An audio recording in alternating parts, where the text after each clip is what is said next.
Hello everyone, आज के इस वीडियो लेक्चर में हम एक न्यूमेरिकल सॉल्व करने वाले हैं। प्रीवियस क्लास में हमने केस 4 पढ़ा था रोटेटिंग मासेस की बैलेंसिंग के रिगार्डिंग कि जब सेवरल मासेस अगर आपके प्लेन में किसी शाफ्ट पे रोटेट कर रहे हैं और आपको उसको बैलेंस करना है तो आप किस तरीके से करोगे, तो उसी पे बेस्ड ये न्यूमेरिकल है। तो इससे पहले मैं सजेस्ट करूँगी कि अगर आपने वो वीडियो नहीं देखा है पहले वाला तो पहले वो देखो एंड देन ये न्यूमेरिकल सॉल्व करो, तो कोई भी डाउट नहीं होगा। तो न्यूमेरिकल रीड करते हैं। A shaft carries 4 masses A, B, C and D of magnitude 200, 300, 400 and 200 kg respectively। मतलब हमें क्या दे रखा है फर्स्ट लाइन में ही कि हमें 4 मासेस दे रखे हैं। कितने मासेस दे रखे हैं? 4 मासेस दे रखे हैं। उनका मैग्नीट्यूड कितना है? A, B, C and D उनका मैग्नीट्यूड है। मैग्नीट्यूड लिखती हूँ, मासेस के नाम दे रखे हैं ABCD एंड मैग्नीट्यूड कितना दे रखा है? 200, 300, 400 एंड 200 एंड सब की यूनिट क्या है? kg है। क्लियर? अब हम नेक्स्ट रीड करते हैं।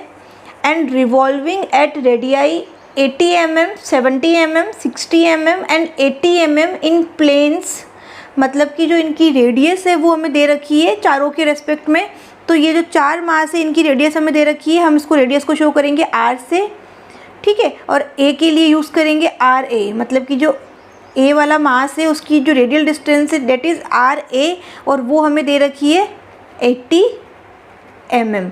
सेम वे में हमें RB गिवन है, RC गिवन है, RD गिवन है। अब कितना कितना दे रखा है इसकी? 70, 60 एंड 80।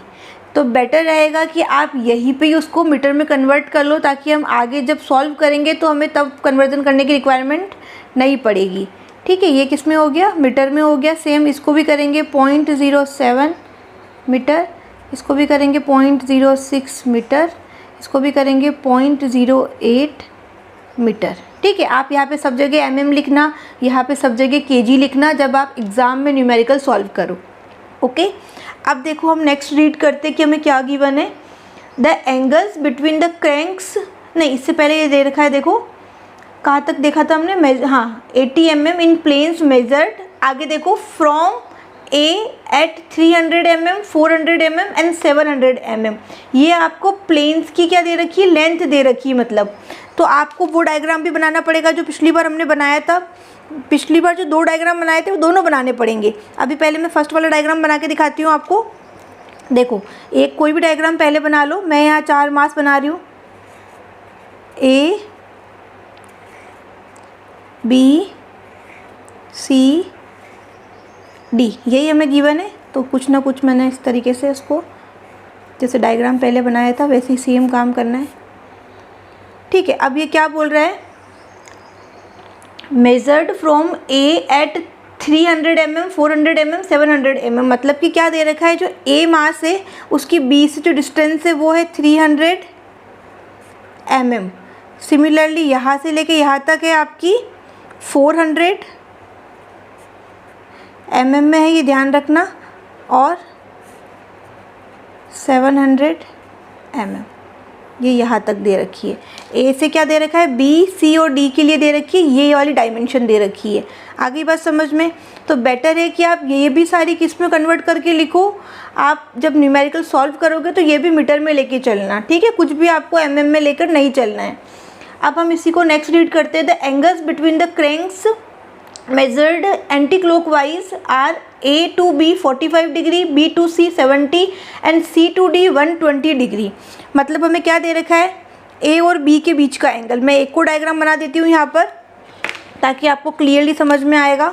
कुछ इस तरीके से 4 मास हमको दे रखे, तो मैं 4 मास को इस तरीके से शो कर देती हूँ। ये मेरा मास A मान लिया एक्स एक्सिस पे ही, ये मैंने मास B मान लिया, ठीक है। ये कुछ मास मेरा C हो गया और ये मेरा मास D हो गया।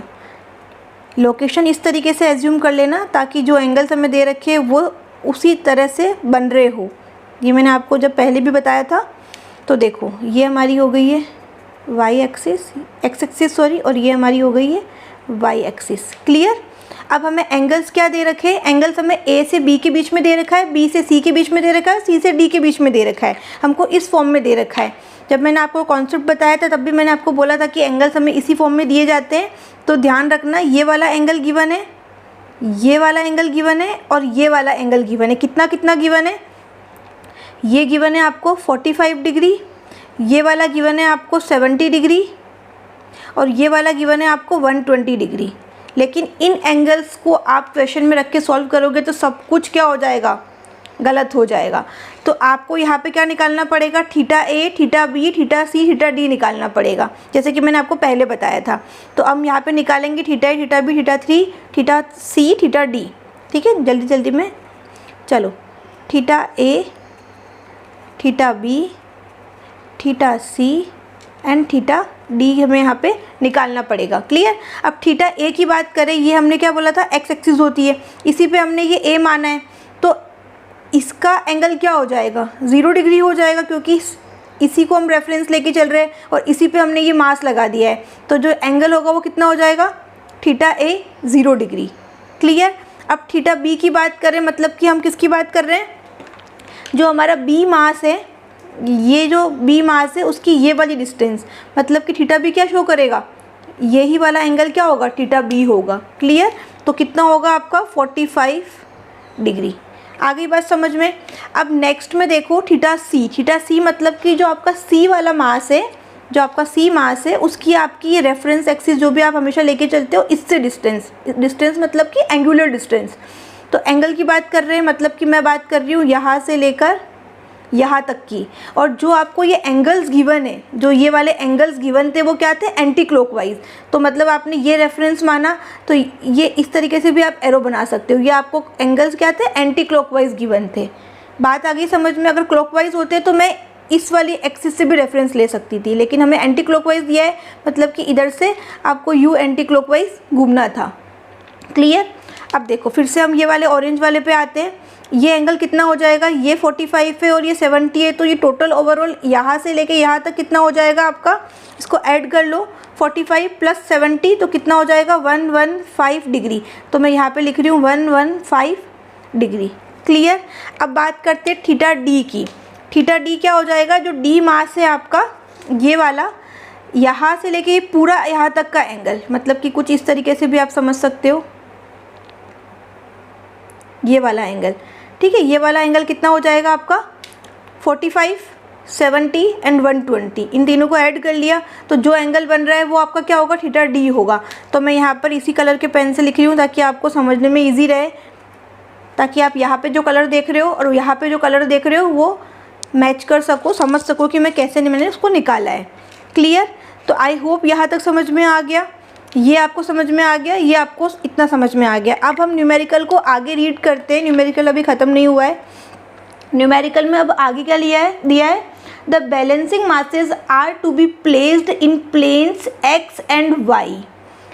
क्लियरली उसने मेंशन किया है कि जो बैलेंसिंग मासेस है वो आपको प्लेन एक्स और प्लेन वाई में लगाना है। 2 प्लेन दे रखे बैलेंसिंग मास लगाने के लिए, मतलब कि 2 बैलेंसिंग मास लगेंगे। तो इससे भी समझ में आ रहा है कि ये जो केस है वो डिफरेंट प्लेन वाला है और डायनेमिक बैलेंसिंग करनी है यहाँ पर। क्लियर। क्लियरली उसने मेंशन कर रखा है 2 मासेस है। तो हम बैलेंसिंग मासेस कहाँ लगाते हैं, बैलेंस करने के लिए सिस्टम को। एक मैंने लगा दिया सपोज करो यहाँ पर, एक मैंने लगा दिया यहाँ पर। ठीक है, दोनों एक ही तरफ लगा दोगे तो एक ही तरफ लोड ज़्यादा हो जाएगा, इस तरीके से सोचो। तो आपको इसी तरीके से लगाने। क्लियर। अब इसको भी इस तरीके से यहाँ पर डायग्राम को बना दो। अब आपने बोल दिया कि ये x है और ये y है। क्लियर। तो यहाँ पे मैं बना रही हूँ x, यहाँ पे मैं बना रही हूँ y। अब यहाँ पर जो नाम इन्होंने दिया हुआ है x, y, a, b, c, d वही लेके चलो। अगर कुछ भी नहीं दिया होता तो हम अपनी इच्छा से कुछ भी लिख लेते, p, q, r, s, l, m कुछ भी लिख लेते, लेकिन यहाँ पर जो नेम्स हमें ऑलरेडी गिवन है क्वेश्चन में, हमें वही लेकर चलना है। अब हमें क्या दे रखा है, the distance between the planes a and x is 100 mm। मतलब a और x के बीच की जो डिस्टेंस है वो हमें कितनी दे रखी है, ये वाली डिस्टेंस 100 mm दे रखी है। क्लियर। एंड नेक्स्ट हमें दे रखा है between x and y is 400 mm। x और y के बीच की जो डिस्टेंस है वो कितनी दे रखी है, यहाँ से लेके यहाँ तक 400 mm। एंड नेक्स्ट हमें दे रखी है between Y and D is 200 mm। Y and D के बीच की जो ये डिस्टेंस है ये कितनी दे रखी है 200 mm। क्लियर। अब नेक्स्ट क्वेश्चन को रीड करो। If the balancing masses revolve at a radius of 100 mm, मतलब जो बैलेंसिंग मासेज लगेंगे, एक तो लगेगा यहाँ पे एक्स प्लेन में, एक लगेगा वाई प्लेन में, तो वो जो भी बैलेंसिंग मासेज होंगे उसको क्या बोलेंगे हम, mx और my। क्लियर। तो उनकी जो रेडियस हमें दे रखी है, रेडियल बैलेंसिंग मास की जो हमें रेडियस दे रखी है वो कितनी दे रखी है 100 mm, जिसको आप लिख दो 0.01 मीटर। क्लियर।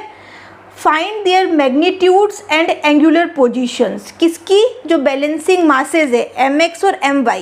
तो मैग्नीट्यूड पूछा है, मतलब कि आपको mx पूछा है, my भी पूछा है, ये आपको दोनों चीज़ें पूछी गई है और इनकी पोजीशंस भी पूछी गई है, मतलब कि एंगल्स आपको निकालने हैं, थीटा x थीटा y भी आपको निकालने हैं और किस क्वाड्रेंट में होगा। जैसे कि ये हमारा 4 क्वाड्रेंट्स है, तो यहाँ पे होगा, यहाँ पे होगा, यहाँ पे होगा, यहाँ पे होगा। ये angle theta x theta y कैसे निकलेगा वो भी हम यहाँ पर देखने वाले हैं। क्लियर। तो ये कंप्लीट क्वेश्चन है, इसके अलावा हमें क्वेश्चन में कुछ भी नहीं दिया है। आपको लग रहा होगा कि बहुत लेंथी है, गिवन डेटाज लिखने में इतना टाइम लग गया है, लेकिन मैं आपको यहाँ पर बिल्कुल धीरे धीरे समझा रही हूँ। क्लियर। मैं बिल्कुल स्पीड नहीं लिए, मैंने यहाँ पर बिल्कुल धीरे धीरे आपको एक एक डेटा समझाया है, ताकि अगर एक न्यूमेरिकल आपने यहाँ पर कर लिया तो मुझे पूरा विश्वास है कि आप आगे कोई भी न्यूमेरिकल हो इस टॉपिक के ऊपर बेस्ड आप कर लोगे अटेम्प्ट। और ग्राफिकल मेथड से भी इसको सॉल्व कर सकते हैं, लेकिन वहाँ पर एक्यूरेसी कम होती है। आप मेजरमेंट्स, जो भी डिस्टेंसेस होते हैं, जो भी एंगल्स होते हैं, वो आप प्रोटेक्टर से बनाते हो, स्केल्स यूज़ करते हो, तो वहाँ पर थोड़ी सी भी मिस्टेक हो गई तो आपका न्यूमेरिकल पूरा आंसर ही कुछ और आ जाएगा। और एक्यूरेसी वाइज भी वो मेथड थोड़ा कम अच्छा होता है। इस वाले मेथड में एक्यूरेट आंसर आता है, और अगर कैलकुलेटर में मिस्टेक नहीं करी है, कैलकुलेटर सही से पकड़ा है हाथ में और डेटा सही से एंटर किया है, तो मिस्टेक होने के चांसेस बहुत कम है। क्लियर। तो इनिशियली आपको लगेगा कि लेंदी है, लेकिन लेंदी नहीं है। एक न्यूमेरिकल करना मतलब कि और न्यूमेरिकल देखने की रिक्वायरमेंट ही नहीं है बुक से आपको। चलो, हो गया बहुत लेक्चर, अब सुन लो अब आगे की बात काम की। यहाँ तक हमने कर लिया, सब डेटा हमने निकाल लिया, theta A, theta B, theta T, theta C, theta D सब निकाल लिया। अब हम इसको सॉल्व करने के लिए मैंने आपको बताया था कि हम एक टेबल बनाएंगे। टेबल बनाने से क्या होगा कि हमारे डेटा को हम सब उस टेबल में प्लेस करेंगे और उसको फटाफट से हम उसको सॉल्व कर लेंगे। तो मैं आपको टेबल बता देती हूँ किस तरीके से बनानी है। वापस से ये टेबल मैंने आपके लिए बना के रखी थी ताकि हमारा जो वीडियो है वो अननेसेसरी लंबा ना हो और थोड़ा सा नीट एंड क्लीन आपको दिखाई दे। तो मैंने एक बार ये बना लिया। अब देखो हमें इसमें वैल्यूज़ पुट करनी है। जैसे कि मैंने आपको पहले जो कॉन्सेप्ट समझाया था वहाँ पे बताया था कि हम इस तरीके से अलग अलग डेटास को यहाँ पे यूज़ करेंगे। प्लेन्स बताएंगे कि ए प्लेन है, बी प्लेन है, एक्स है, वाई है, सारे प्लेन्स यहाँ पे लिखेंगे इस कॉलम में। यहाँ पे सारे मास लिखेंगे। यहाँ पे आर, थीटा, एफ एक्स क्या होता है सेंट्रीफ्यूगल फोर्स, एफ वाई क्या होता है सेंट्रीफ्यूगल फोर्स, एक्स डायरेक्शन में, वाई डायरेक्शन में। Distance from L P, L P मतलब कि हम एक प्लेन को रेफरेंस प्लेन मानेंगे और उसको हम बोलेंगे एल पी। तो जो अभी हमने देखा था, अभी हमने क्या देखा था, ये डायग्राम देखा था ना, तो इसमें आप x को क्या मान लो, रेफरेंस प्लेन मान लो। x को क्या मान लिया, रेफरेंस प्लेन मान लिया। तो अब ये रेफरेंस प्लेन को आपको जो भी डिस्टेंसेज है इस रेफरेंस प्लेन से आपको मेज़र करनी है। मतलब कि यहाँ से आप इस पॉइंट को O नाम दे दो, इस पर्टिकुलर पॉइंट को O नाम दे दिया, तो सारी डिस्टेंसेस क्या होगी, O से मेज़र करोगे। यहाँ से यहाँ 100 है तो इसको इस O पॉइंट से, ये जो आपका O पॉइंट है इसके इधर सारा कुछ आप ले लो, O पॉइंट के इधर का सब कुछ ले लो आप पॉजिटिव, और इस O पॉइंट के इधर का सब कुछ ले लो आप नेगेटिव। क्लियर। तो इस O के इधर की सारी डिस्टेंस को आप पॉजिटिव लेना, इस O के इधर की सारी डिस्टेंस को आप नेगेटिव लेना। आप चाहो तो इसको भी रेफरेंस प्लेन मान सकते हो y को, और यहाँ पर अपना O बना लो। तो क्या होगा, नेगेटिव बहुत सारा लिखना पड़ेगा, पॉजिटिव में सिर्फ एक ही डिस्टेंस आएगी। तो वो आपके ऊपर है कि आपको क्या लेना है। मैं सजेस्ट करूँगी कि इसको ले लो। क्लियर। अब देखो हमें डेटा सारा डालना है। एम एक्स क्या हो गया, कपल। एम एक्स का बात कर रहे हैं तो एक्स डायरेक्शन में, वाई का बात कर रहे हैं तो वाई डायरेक्शन का कंपोनेंट। क्लियर। अब देखो सबसे पहले हम प्लेन्स लिख लेते हैं। डायग्राम में आपको डिस्प्ले कर देती हूँ, उसी डायग्राम को देखकर हम सारा काम कर रहे हैं। प्लेन्स कौन कौन से, 4 प्लेन तो हमें क्वेश्चन में A B C D given है, और 2 हमें दे रखा है एक्स और वाई। तो हम उसी सिक्वेंस में लिखेंगे जो हमने डायग्राम बनाया है अभी। ठीक है। तो देखो प्लेन्स कौन कौन से हैं, ए के बाद हमने लगा दिया एक्स प्लेन, फिर बी के बाद सी बनाया, सी के बाद में वाई लगाया, वाई के बाद में डी। तो उसी सीक्वेंस में मैंने लिखा है। मासेज हम इनके लिख देते हैं जो हमको गिवन है ऑलरेडी। ए का दे रखा है 200, बी का दे रखा है 300, सी का दे रखा है 400, डी का दे रखा है 200। क्लियर। और एक्स और वाई का हमें दे नहीं रखा है, हमें निकालना है। तो हमें कुछ नहीं पता तो हम क्या लिखेंगे, इसको एम एक्स और इसको लिखेंगे एम वाई। क्लियर। आर क्या शो कर रहा है, रेडियस को, रेडियल डिस्टेंस को। तो इसके केस में कितनी दे रखी थी, मैंने आपको बताया था कि मीटर में सॉल्व कर लो। तो वही डेटा यहाँ पे लिखना है 0.08, 0.07, 0.06, 0.08। जो मैंने अभी आपको गिवन डेटास बताए थे वहाँ से उठा के जस्ट यहाँ पे शिफ्ट कर देना है वैल्यू को। अब हमें ये और ये डेटा लिखना है। तो देखो ये भी हमें दे रखा है, जो बैलेंसिंग मासेज है उसकी जो रेडियस है हमें वो दे रखी थी RB 100 mm, मतलब कि 0.01 मीटर। तो आप यहाँ पर उसको लिखोगे 0.01, 0.01। क्लियर। ये हमें दे रखी थी क्वेश्चन में। अब हम यहाँ पे एंगल्स लिख देते हैं। थीटा ए कितना था, थीटा ए हमारा था 0 डिग्री, ये डिग्री के अंदर होगा। और एक्स का कितना निकालना है, ये तो हमें निकालना है ना, दे नहीं रखा है तो थीटा एक्स लिख दो इसकी जगह। बी का कितना एंगल हो गया, थीटा बी, अभी हमने डेटा निकाला था 45 डिग्री। सी का हमने निकाला था 115 डिग्री। डी का हमने निकाला था 235 डिग्री। और हमें ये निकालना है, ठीक है, थीटा वाई हमें निकालना है। ये हमें क्वेश्चन में पूछा गया, क्वेश्चन की डिमांड ही यही है कि हमें थीटा एक्स थीटा वाई निकालना है, एम एक्स और एम वाई निकालना है। 4 अननोन है, मतलब कि हमें 4 इक्वेशंस बनानी पड़ेगी और 4 इक्वेशन को सॉल्व करके हम 4 अननोन निकाल लेंगे। ठीक है। बहुत धीरे धीरे से देखो, आराम से, जल्दीबाजी मत करो कि स्किप करके या थोड़ा आगे बढ़ा के देखोगे तो कुछ समझ में नहीं आएगा। थोड़ा सा पेशेंस रखो, ये वीडियो को तसल्ली से देखो। देखने के बाद में मुझे कमेंट करके बताना कि हेल्पफुल था कि नहीं था और कितना हेल्पफुल था। ठीक है। चलो अब हम बात करते हैं एफ एक्स की। एफ क्या होता है, फोर्स, सेंट्रीफ्यूगल फोर्स। जैसे कि मैंने बताया कि ये हमारा कोई भी एक मास लग रहा है। सपोज करो कि मैंने इस मास की बात करी है, तो यहाँ पर बाहर की तरफ जो फोर्स लगता है उसको क्या बोलते हैं हम, सेंट्रीफ्यूगल फोर्स। तो ये फोर्स है, ठीक है, ये जो फोर्स है, ये वाला जो फोर्स है, इसके 2 कंपोनेंट होते हैं, एक ये वाला और एक ये वाला। ठीक है। तो ये जो एंगल होता है उसके साथ में जो फोर्स आता है उसमें क्या आता है, कॉस आता है।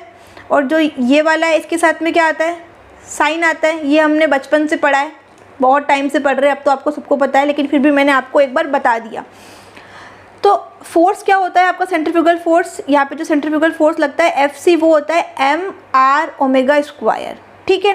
पर यहाँ पर डिवाइड बाय ओमेगा स्क्वायर कर रखा है मैंने हर जगह पे, मतलब कि हम ओमेगा स्क्वायर को उड़ा दिया है हमने, क्योंकि वो सब कुछ क्या होगा, ओमेगा की वैल्यू सेम रहेगी तो हमारे को यूज़ में आएगा ही नहीं कुछ, तो हम उसको लेकर नहीं चल रहे हैं। तो हम क्या लिखेंगे, फोर्स की जगह MR। ठीक है। और अगर एक्स डायरेक्शन के कंपोनेंट की बात कर रहे हैं तो कॉस आएगा, वाई की बात कर रहे हैं तो साइन आएगा।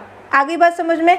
तो इसकी जगह क्या आएगा, MR। एम कौन सा, ए वाले की ए वाला रो देख रहे हैं तो सब कुछ ए की बात होगी, एक्स वाला रो देखेंगे तो सब कुछ एक्स की बात होगी, बी वाला रो देखेंगे तो सब कुछ बी की बात होगी। क्लियर। अब देखो MR कॉस थीटा आएगा, एम कौन सा वाला आएगा 200, आर कौन सा वाला आएगा ये वाला, और कॉस थीटा में कौन सा थीटा लिखोगे 0 डिग्री। आगे बात समझ में। तो इसको हम सॉल्व करते हैं। मैं अलग पेन ले लेती हूँ ताकि आपको समझ में अच्छे से आए। देखो 200 multiply by 0.08 multiply by cos 0 degree. इसको अगर आप सॉल्व करोगे तो आपके पास में वैल्यू आ जाएगी। कितनी आएगी वैल्यू, कॉस 0 1 होता है, तो इसको जब सॉल्व किया तो मेरे पास में वैल्यू आएगी कुछ 16। इसको मैं अलग पेन से लिख दूँ क्या, 16 वैल्यू आई है। क्लियर। अब सिमिलरली एक्स वाले के सबके लिए यही काम करना है, MX 0.01 cos theta x. Clear. तो इसको इस तरीके से भी लिख सकते हो, सॉरी 0.01 नहीं है ना, 100 mm है तो 0.1 आएगा। यहाँ पर क्या आएगा, 0 नहीं आएगा, ये क्या है यहाँ पर 0.1। ठीक है। मैंने मिस्टेक कर लिया था, गिवन डेटा में भी आप कलेक्ट कर लेना इसको, क्योंकि 100 mm था तो 0.1 मीटर हो जाएगा वो। तो देखो 0.1 MX कॉस थीटा एक्स, इसको इस तरीके से लिख सकते हो। अब यहाँ पर कोई सॉल्व करने के लिए कुछ है नहीं तो इसको ऐसे कैसे रहने दो। अब नेक्स्ट 300.07 और कॉस 45, क्लियर। तो मैं यहाँ पे बता रही हूँ 300.07 मल्टीप्लाई में कॉस 45। थोड़ा धीरे धीरे बता रही हूँ ताकि कहीं पे भी किसी को कन्फ्यूज़न ना रहे और समझ में आ जाए। जब इसको सॉल्व करोगे आप कैलकुलेटर में डाल के डेटा, तो आपके पास में आएगी वैल्यू 14.8492। अब पॉइंट के बाद में डिपेंड आप पे करता है कि 2 डिजिट लेके भी चलो। मैं ज़्यादा एक्यूरेट आंसर है इसके लिए पॉइंट के बाद में 4 डिजिट लेके चल रही हूँ। जब भी कैलकुलेटर में वैल्यू आएगी मैं पॉइंट के बाद में 4 डिजिट लेके चलूँगी। आपकी चॉइस है, आप 2 लेके चलो, 3 लेके चलो, थोड़ा सा आंसर में वेरिएशन आएगा उस केस में, क्लियर। तो मैं ज़्यादा एक्यूरेट आंसर के लिए ये चीज़ कर रही हूँ। अब इसको सॉल्व करेंगे 400.06 और कॉस 115। तो इसी तरीके से आपको करना है सारा काम। 400.06 कॉस 115 डिग्री। इसको जब मैं सॉल्व करूँगी तो मेरे पास में वैल्यू आएगी कुछ नेगेटिव में, कितनी आई है, -10.1428। अब नेक्स्ट इसको करेंगे my पॉइंट, इसको भी करेक्ट कर लेना, यहाँ पर ये 0 नहीं आएगा, 1 ही आएगा, ठीक है। तो 0.1 my कॉस थीटा y, समझ में आ गया।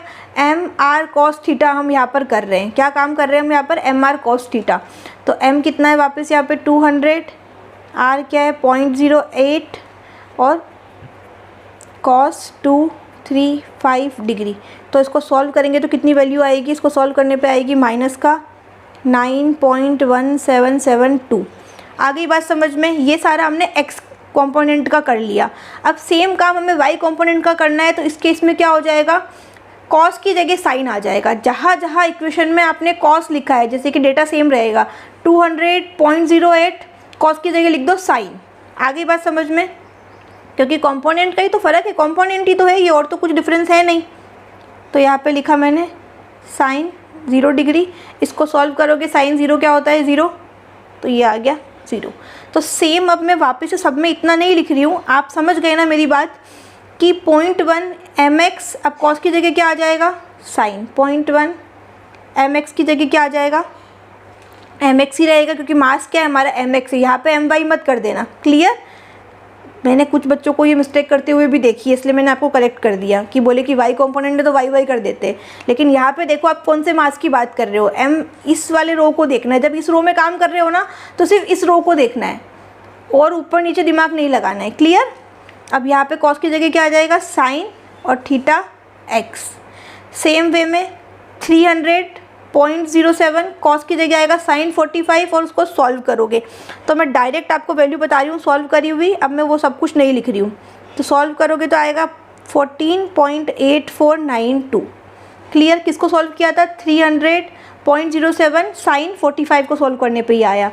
सेम वे में 400.06 और साइन 115 डिग्री को सॉल्व करोगे तो वैल्यू आएगी आपके पास में 21.7513।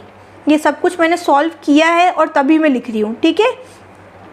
अब सेम यहाँ पर कॉस की जगह क्या आ जाएगा साइन, तो बाकी डेटा सेम रहेगा 0.1 my और कॉस की जगह क्या आ गया साइन थीटा y। अब सेम 200.08 कॉस की जगह साइन लिखो कैलकुलेटर में और 235 को सॉल्व करो तो आएगा आपके पास में -13.1064, ठीक है। ये तो हमने निकाल लिया fx और fy। अब हमें डिस्टेंस निकालनी है। डिस्टेंस कौन सी, जो हमने न्यूमेरिकल अभी सॉल्व किया था इनिशियली, जब हमने डायग्राम बनाया था एक कि लेंथ बनाई थी मैंने सारी की सारी, वो डायग्राम हमको देखना है।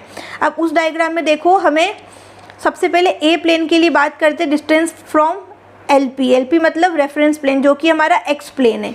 तो देखो मैं आपको फिर से इसी में बता देती हूँ। देखो मैं आपको एक बार बता रही हूँ, x प्लेन की और a प्लेन के बीच की डिस्टेंस कितनी है 100। इसको आप मीटर में लिखो, तो मीटर में लिखोगे तो क्या डेटा हो जाएगा 0.1 मीटर, क्लियर। जब कन्वर्जन करो तो ध्यान रखना, गलती से मिस्टेक हो जाती है पर हमें वो चीज़ करनी नहीं है। 0.1, अब मैंने आपको बताया था कि इस पॉइंट के इधर का जो भी होगा उसको मुझे क्या लेना है नेगेटिव लेना है, तो आप यहाँ पे लगाओगे माइनस। आ गई बात समझ में। अब सेम चीज़ आपको करनी है इस केस में एक्स प्लेन के लिए। अब एक्स प्लेन की एक्स प्लेन से कोई डिस्टेंस है क्या? नहीं है ना, ज़ीरो रहेगा। अगर आप अपने घर पे बैठे हो और मैं आपको बोलूँ कि आपकी घर की आपसे डिस्टेंस कितनी है, तो ज़ीरो है। लेकिन अगर मैं पूछूँ कि आपके घर की आपके कॉलेज से डिस्टेंस कितनी है, तो आप निकाल पाओगे। ठीक है, तो यहाँ पे कितना आ गया? Zero. In the same way अब अगर मैं पूछूँ बी प्लेन की, बी प्लेन मतलब कि आपका ये वाला प्लेन है, यहाँ से लेके यहाँ तक की डिस्टेंस अगर मैं आपसे पूछूँ तो कितनी हो जाएगी? यहाँ से लेके यहाँ तक टोटल 300 है, उसमें से ये 100 माइनस कर दो तो ये कितना बन जाएगा? ये डिस्टेंस कितना बन जाएगा? 200 बन जाएगा। तो यही चीज़ मैंने करी है यहाँ पर, 200 mm। गलती से देखो 200 लिख दिया मैंने, अब मैं उसको करेक्ट करके लिख रही हूँ 0.2 मीटर। ये गलती हो जाती है, ठीक है, तो आप ध्यान रखना, इसको मैं बार बार बोल रही हूँ।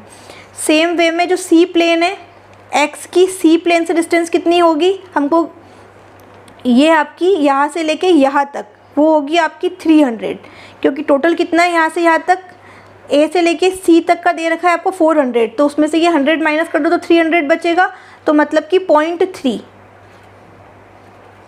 क्लियर? अब नेक्स्ट आपकी वाई प्लेन तक, तो एक यहाँ से लेके यहाँ तक वाई प्लेन तक हमें दे रखी है 400, मतलब कि 0.4। सेम वे में डी की, डी मतलब कि लास्ट जो भी है। अब देखो ओ से लेके डी तक की डिस्टेंस पूछिए, टोटल कितना दे रखा है ए से लेके डी तक 700। अब इस 700 में से मैं ये 100 अगर माइनस कर दूँ तो कितना बचेगा? 600, तो आएगा आपके पास में 0.6।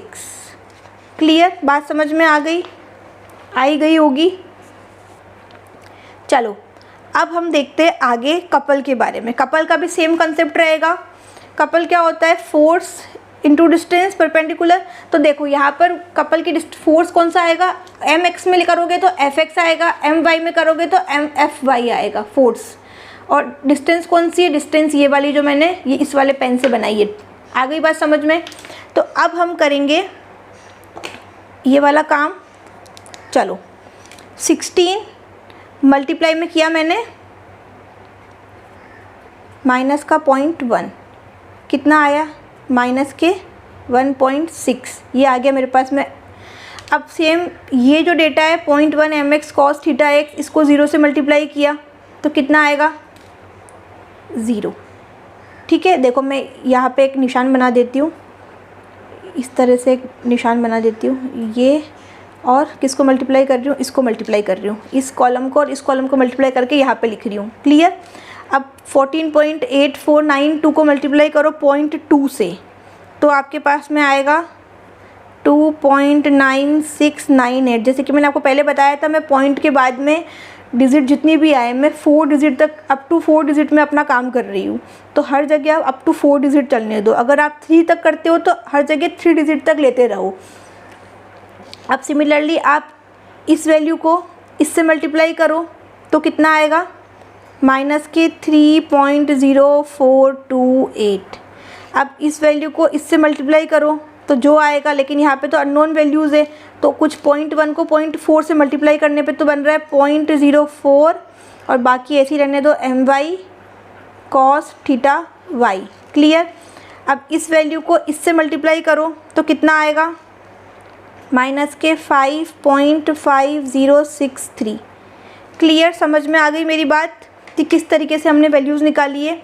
अब देखो हम एम वाई के लिए काम करेंगे। एम वाई के लिए करेंगे तो क्या करेंगे? हम एफ वाई वाला कॉलम को डिस्टेंस से मल्टीप्लाई करेंगे।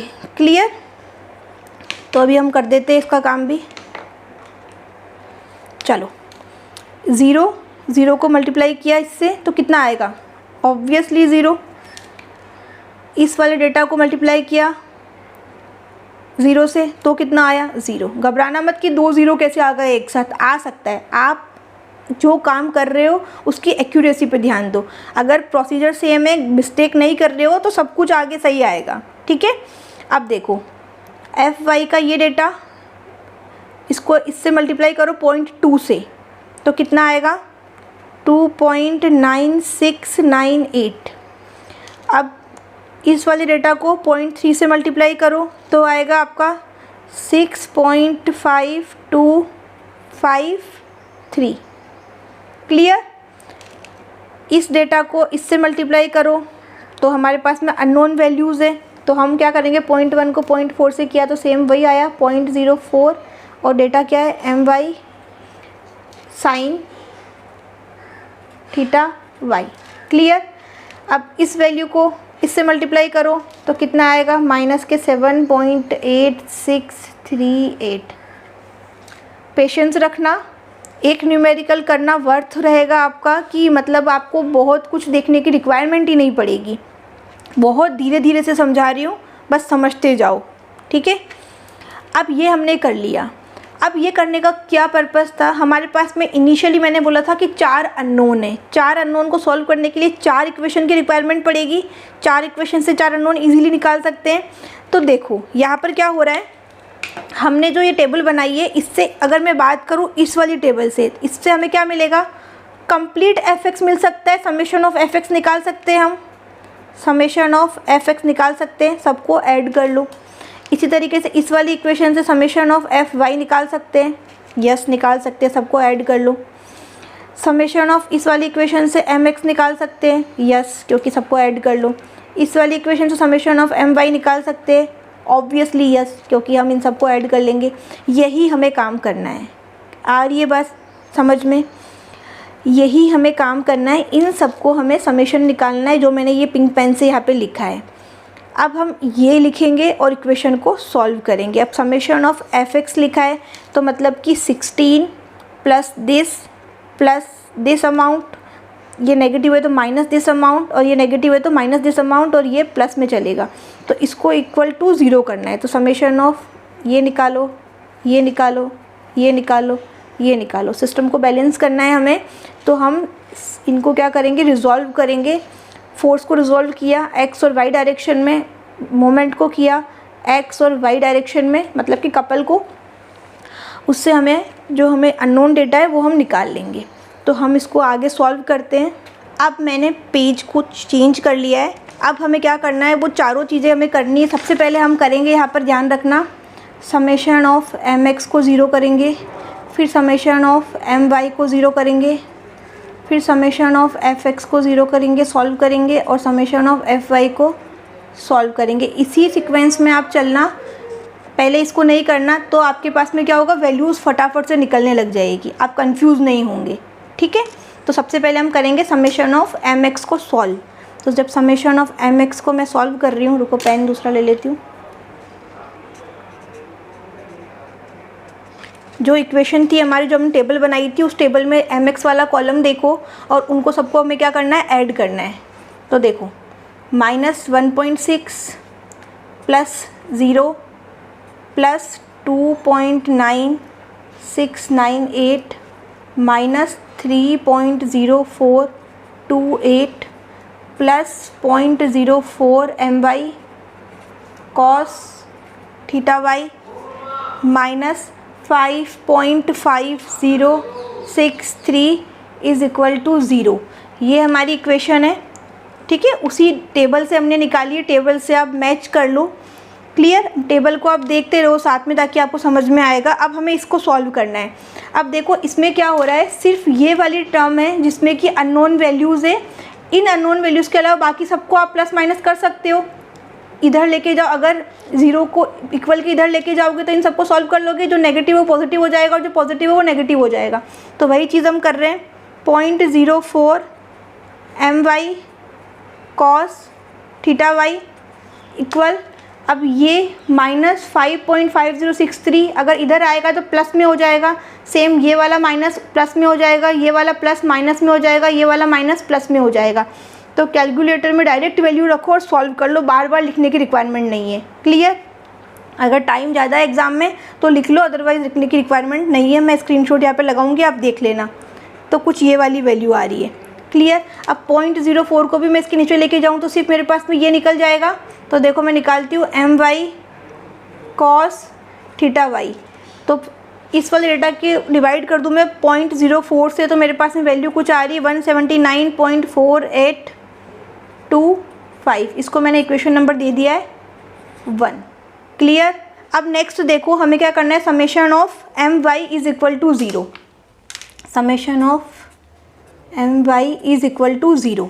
अब जो आपकी टेबल है उसी में आप देखते रहो, 2.9698 एम वाई वाला कॉलम देखो, plus 6.5253 plus 0.04 M Y sine theta Y minus 7.8638 is equal to 0। यही इक्वेशन है, यही इक्वेशन बनेगी। जो हमने एम वाई का कॉलम देखा है उस एम वाई के कॉलम को हमने क्या कर लिया, ऐड कर लिया। जो प्लस था प्लस में, जो माइनस था उसको माइनस में किया है। ठीक है, माइनस आएगा, प्लस माइनस क्या होता है, माइनस होता है ना। तो इसी तरीके से अब इसको फर्दर सॉल्व करेंगे। ये वाला जो डेटा है इसमें अननोन वैल्यूज है तो इसको निकाल लेते हैं।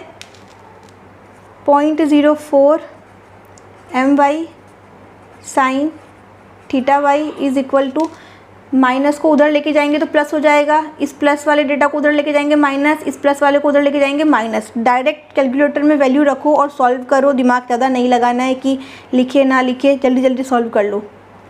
ठीक है, वैल्यू आ गई कुछ ये, तो इससे क्या निकल जाएगा, M Y sine theta Y की वैल्यू निकल जाएगी। इस डेटा को 0.04 से डिवाइड कर दिया तो वैल्यू आ रही है, क्लियर। इसको दे दो इक्वेशन नंबर 2। अब इक्वेशन नंबर 2 और इक्वेशन नंबर 1 को सॉल्व करेंगे तो कुछ ना कुछ वैल्यू निकल सकती है, यस निकल सकती है। अगर मैं इक्वेशन 2 को डिवाइड कर दूँ इक्वेशन 1 से तो देखो एम वाई से एम वाई कट जाएगा, साइन अपॉन कॉस बनेगा और दिस अपॉन दिस बनेगा, यही बनेगा। तो उसको इसी तरीके से लिख कर, या तो एक बार लिख के बता देती हूँ, बार बार नहीं लिखूँगी, और फिर उसको हम सॉल्व करेंगे। तो इक्वेशन 2/1 किया है हमने। क्या करना है, हमें इक्वेशन 2 को डिवाइड करना है 1 से, ये हम यहाँ पे करने वाले हैं। तो क्या बन रहा है हमारे पास में, M Y sine theta Y upon M Y cos theta Y minus 40.7825 upon 179.4825, यही डेटा बन रहा है। अब इसको अगर हम सॉल्व करेंगे तो हमारे पास में क्या वैल्यू आएगी, देखो एम वाई से एम वाई कैंसिल आउट हो गया तो क्या बन गया यहाँ पे, tan थीटा वाई। और इसको हम सॉल्व करेंगे तो कितना वैल्यू आएगा, जो भी वैल्यू आएगा, ठीक है, मैं यहाँ पे लिख नहीं रही हूँ, आप देख लो, ये माइनस और जो भी यहाँ पे वैल्यू आएगी उस वैल्यू का मुझे क्या करना है, tan इन्वर्स ले लेना तो थीटा वाई आ जाएगा। तो मैं डायरेक्ट यहाँ पर क्या बता रही हूँ आपको, कैलकुलेटर में सीधा बता रही हूँ, tan इन्वर्स लेके बता रही हूँ थीटा वाई की वैल्यू, वो आ रही है 12.8 डिग्री। क्लियर, समझ में आ गई कैसे आया ये 12.8 डिग्री।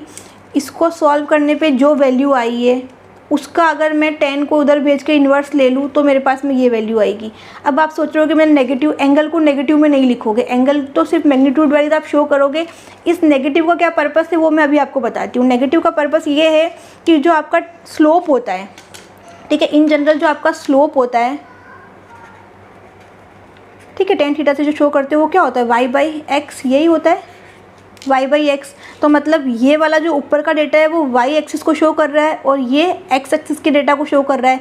तो y एक्सिस का डेटा नेगेटिव है, x एक्सिस का डेटा पॉजिटिव है। इस तरीके से आप देख सकते हो, क्योंकि ऊपर जो ये वाला डेटा है इसमें नेगेटिव लग रहा है, इक्वेशन 2 के डेटा में नेगेटिव लग रहा है, इक्वेशन 1 के डेटा में नेगेटिव नहीं लग रहा है।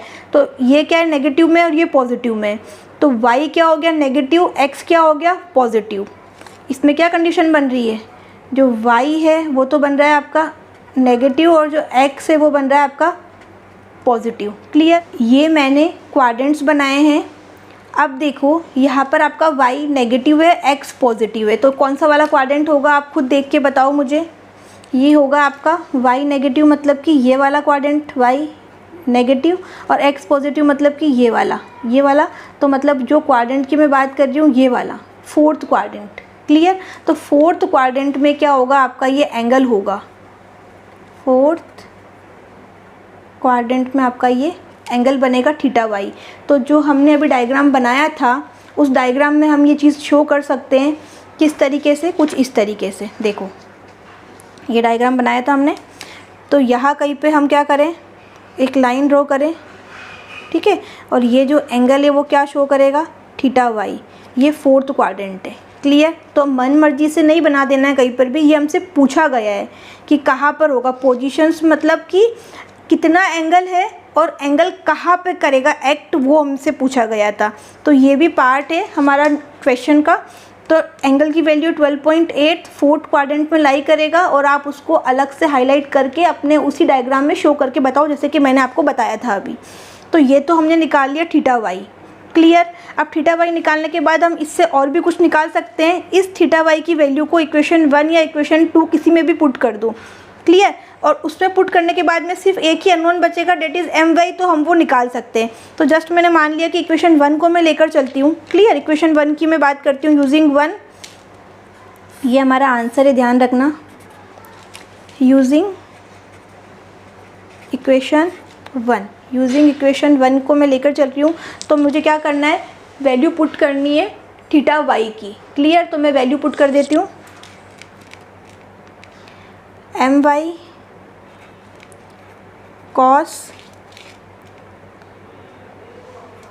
12.80, एग्जैक्ट वैल्यू ये आई थी 12.80।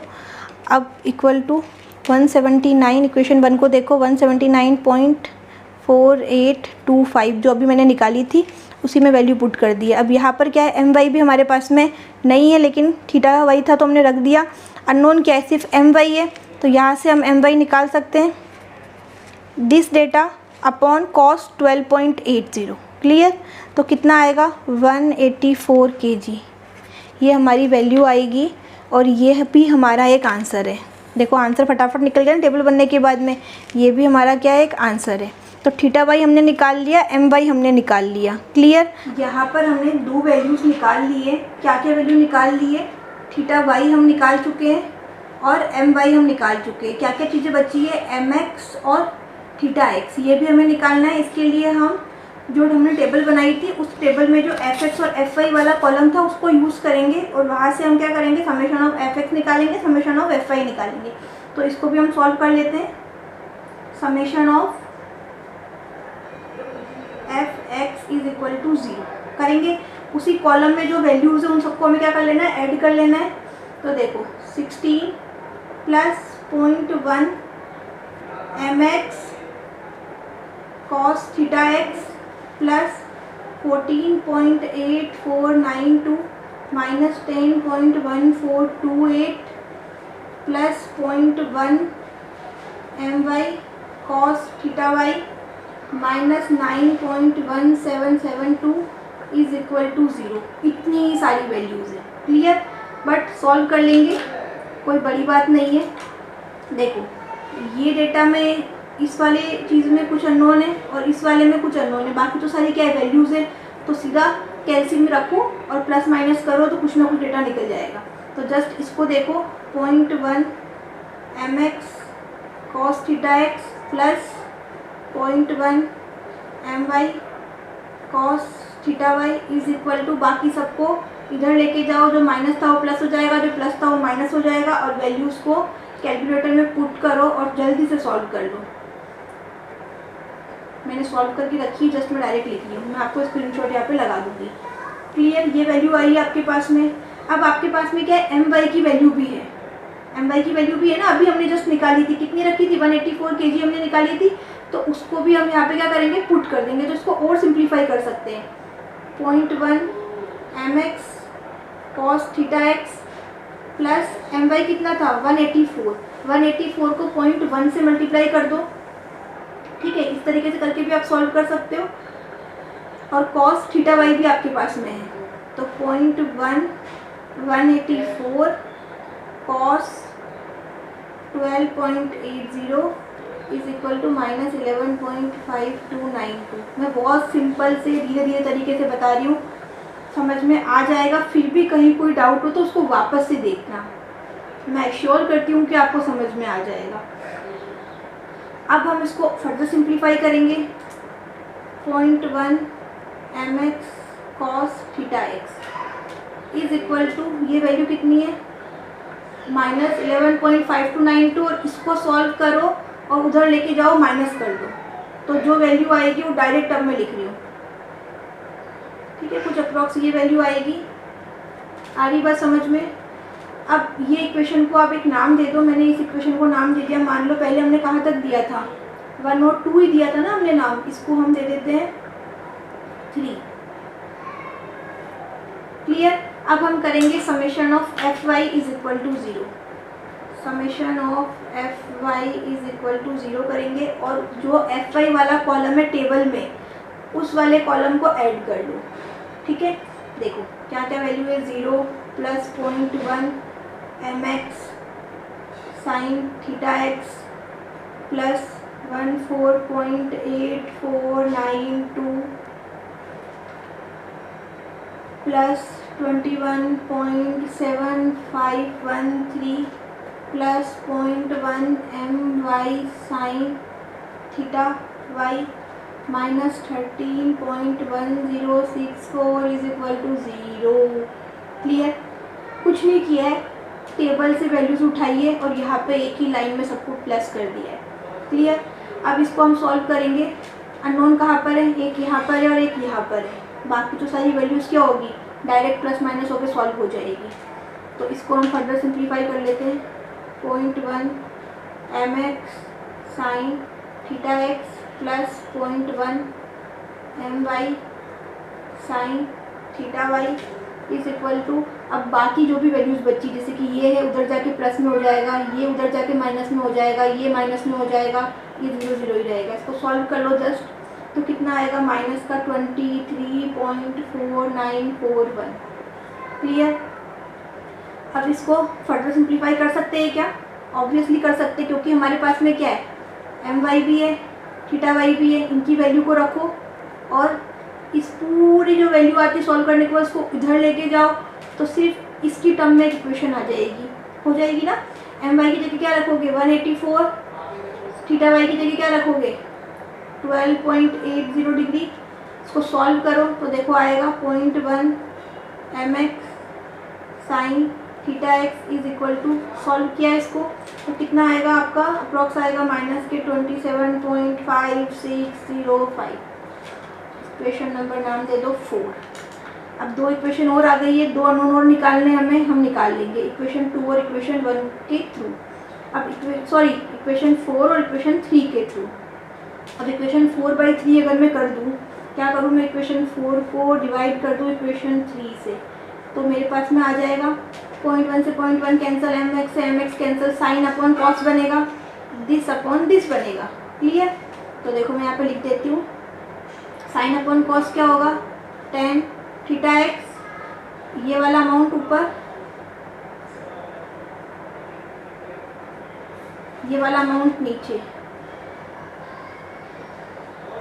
क्लियर, ये आया।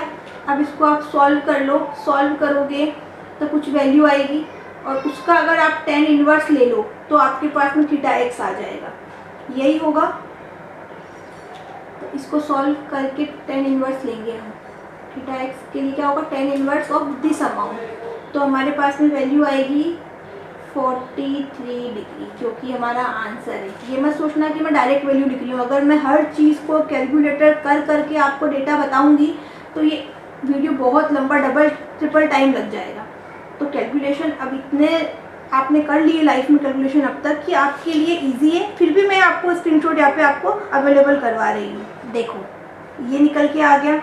अब इस वैल्यू को इक्वेशन 3 या 4 किसी में भी रख दो तो हमारे पास में एक और अननोन है mx, वो भी निकल के आ जाएगा। क्लियर। तो हम यही चीज़ हम करते हैं। मैं इसको पेज को थोड़ा सा शिफ्ट कर लेती हूँ। 0.1 mx cos थीटा x की जगह क्या लिख दूँ, 43 degree is equal to minus के 29.4692। ये हमने क्या किया है, यूजिंग इक्वेशन की हमने ये चीज़ लिखी है। क्लियर। और ये हमने आंसर निकाला था एक, उसको वैल्यू को भी यहाँ पे रखा है थीटा एक्स की। ठीक है। तो अब अननोन अगर देखा जाए तो क्या है यहाँ पर, अननोन अगर देखा जाए तो सिर्फ mx अननोन है और कुछ भी अननोन नहीं है। तो हम यहाँ से निकाल सकते हैं mx minus 29.4692 upon 0.1 cos 43 degree. इसको आप सॉल्व कर लो तो वैल्यू आएगी आपके पास में, इसको थोड़ा हाईलाइट करते हैं, बड़ी मेहनत से निकली है वैल्यू हमारी। तो 402.9 kg, ये किसकी निकली है, mx की निकली है। तो एक हमारा ये आंसर है, एक और हमारा ये आंसर है। क्लियर। अब यहाँ पे आप देखना, स्लोप मैंने बताया था आपको क्या होता है, y/x ये होता है, मतलब कि जो ऊपर वाला डेटा है वो y को शो कर रहा है, नीचे वाला x को शो कर रहा है। y भी नेगेटिव है और आपका x भी क्या है, नेगेटिव है। क्वाड्रेंट कुछ इस तरीके से, आपका y नेगेटिव है मतलब कि ये, और आपका x भी नेगेटिव मतलब कि ये, मतलब कि इस वाले क्वाड्रेंट की हम बात कर रहे हैं, क्वाड्रेंट थर्ड की। तो ये जो एंगल है वो कहाँ पे लाई करेगा, थर्ड क्वाड्रेंट में लाई करेगा। क्लियर। अब इसी को आप बना सकते हो, जो हमने डायग्राम बनाया था उसके अंदर आप ड्रॉ कर सकते हो थीटा एक्स को। थर्ड क्वाड्रेंट कौन सा होता है, ये वाला, कुछ ये वाला क्वाड्रेंट होता है थर्ड वाला। कितनी वैल्यू निकल के आई है हमारे पास में अभी, 43 डिग्री। क्लियर, 43 डिग्री निकल के आई है। तो अब हम इस 43 डिग्री को यहाँ पर शो कर सकते हैं, जैसे आपने इसको शो किया था वैसे आप यहाँ पर भी इसको शो कर लेना। अभी जगह नहीं है तो मैं नहीं कर रही हूँ, आप शो कर लेना। तो ये हमारा कंप्लीट न्यूमेरिकल हो गया है। इस तरीके से आपको बड़े प्यार से, बड़े आराम से सॉल्व करना है, बट जितना आराम से मैंने सॉल्व किया उतने आराम से नहीं करना है, नहीं तो क्या होगा, क्वेश्चन पेपर ही सिर्फ निकल जाएगा। ये क्वेश्चन तो कर लोगे लेकिन बाकी अटेम्प्ट नहीं कर पाओगे। तो एक बार दो बार प्रैक्टिस करना, प्रैक्टिस करने के बाद में क्या होगा, आप इजीली सॉल्व कर पाओगे। क्लियर। तो एक और चीज़ सुन लो कि इसको अगर हम ग्राफिकल मेथड से करते तो भी टाइम लगता और एक्यूरेसी ज़्यादा रखनी पड़ती, फिर भी एक्यूरेट आंसर नहीं आता। यहाँ पर जो आंसर आया है हमारा 402, तो ये एक्यूरेट आंसर है। बुक में आप देखोगे ग्राफिकल मेथड से किया हुआ है तो कुछ 355 समथिंग आंसर आ रहा है, तो वो आंसर करेक्ट नहीं है। आंसर करेक्ट आपका ये वाला है जो इस न्यूमेरिकल में हमने निकाला है, क्योंकि इसमें एक्यूरेट आंसर्स निकले, उसमें थोड़े अप्रॉक्सीमेट आंसर्स निकले हैं। क्लियर। और इस तरीके से अगर स्टेप बाय स्टेप न्यूमेरिकल करते हो, और ये जो न्यूमेरिकल आते हैं वो बड़े मार्क्स में आते हैं, ऐसा नहीं कि 2 नंबर 4 नंबर में आ गया, ये अच्छे खासे मार्क्स वेटेज होगा इनका। तो आपको फुल मार्क्स मिलेंगे अगर आप स्टेप बाय स्टेप फॉलो करते हो।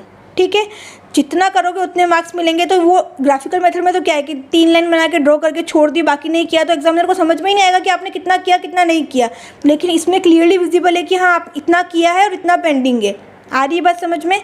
आई होप समझ में आ गई होगी। कैसा एक्सपीरियंस रहता है इस न्यूमेरिकल को देखने के बाद में प्लीज़ मुझे कमेंट सेक्शन में बताना, और अपने फ्रेंड्स के साथ ये वीडियो को शेयर कर देना एंड चैनल को सब्सक्राइब कर देना। Thank you so much.